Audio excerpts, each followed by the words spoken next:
Hi అండి. నేను మిమూర్తి AI builders and developers నుంచి ఓన్ హౌస్ కన్‌స్ట్రక్షన్ చేయించుకుందామని ఆలోచిస్తూ బిల్డర్‌కి ఇద్దామా, ఓన్‌గా చేయించుకుందామా అని ఆలోచిస్తున్న మధ్యలో ఉన్న వాళ్ళ కోసం ఈ వీడియో పెడుతున్నానండి. మీరు ఓన్ హౌస్ కన్‌స్ట్రక్షన్ చేయించుకుందామని ఫుల్‌గా మీకు ఆల్ డిపార్ట్మెంట్స్‌తో పరిచయాలు ఉండుంటే గనక, మీకంత టైం ఉండుంటే గనక డెఫినెట్‌గా మీరు ఓన్‌గానే కన్‌స్ట్రక్ట్ చేయించుకోండి. కానీ మీకు మీ బిజినెస్‌లో గానీ, జాబ్స్‌లో గానీ వేరే వేరే ప్రొఫెషన్ ఉన్నప్పుడు మీ హౌస్ కంప్లీట్‌గా చేయించుకోవాలనుకుంటే మీ వల్ల కొంచెం ఇబ్బంది అవుద్దండి. కారణం ఏంటంటే మీకంటూ వేరే వేరే ప్రపంచంలో మీరుంటారు. కన్‌స్ట్రక్షన్ చేయించుకోవాలనుకుంటే ఆల్ డిపార్ట్మెంట్స్ మీకు ఐడియా ఉండదు.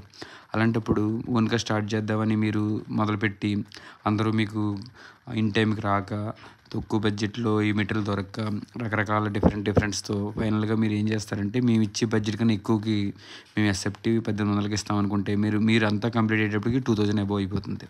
దానివల్ల మీరు ఇబ్బంది పడతారు తప్ప లాభపడింది ఏమి ఉండదు. పైగా వర్క్ స్ట్రెస్ కూడా ఉంటుంది. పైగా మీ ఉద్యోగాలన్నీ, మీ పనులన్నీ మానుకుని మళ్ళీ దీని మీదే ఫోకస్ చేస్తారు. ఇలాంటప్పుడు డెఫినెట్‌గా బిల్డర్స్‌కి ఇవ్వాలనే కోరిక మీకు ఉంటే గనక డెఫినెట్‌గా కాంటాక్ట్ అవ్వండి. బిల్డర్స్‌కి ఇవ్వటం వల్ల మీకు ఎప్పుడు ఇబ్బంది ఏం పడదు. కారణం ఏంటంటే మేము తక్కువ ప్రాఫిట్స్‌తోని చేస్తాము. బట్ మార్కెట్‌లో చాలామంది బిల్డర్స్ ఉంటారు. వీళ్ళలో బెస్ట్ ఎవరు? ఏమైనా ఇబ్బంది పడతారా? అని డెఫినెట్‌గా ఉంటుందండి. ప్రతి ఒక్కళ్ళకి ఉంటుంది. మనం ఏంటో అనేది ప్రీవియస్ కస్టమర్లందరితో డిస్కస్ చేసి మీరు ఇచ్చే ముందు మన బిల్డింగ్ డెలివరీస్ ఎక్కడెక్కడ ఇచ్చాము, ఎంత క్వాలిటీ ఇచ్చాము, అండ్ వాళ్ళ ఎక్స్పీరియన్స్ ఏంటి, ఓనర్స్‌తో డిస్కస్ చేసి ఫ్రెండ్లీగా వాళ్ళతో కలిసి ఈ బిల్డర్‌కి ఇస్తే మనకు ప్రాబ్లమా ఏంటని ఎంక్వైరీ చేసిన తర్వాత నాకు డెఫినెట్‌గా ఇవ్వండి.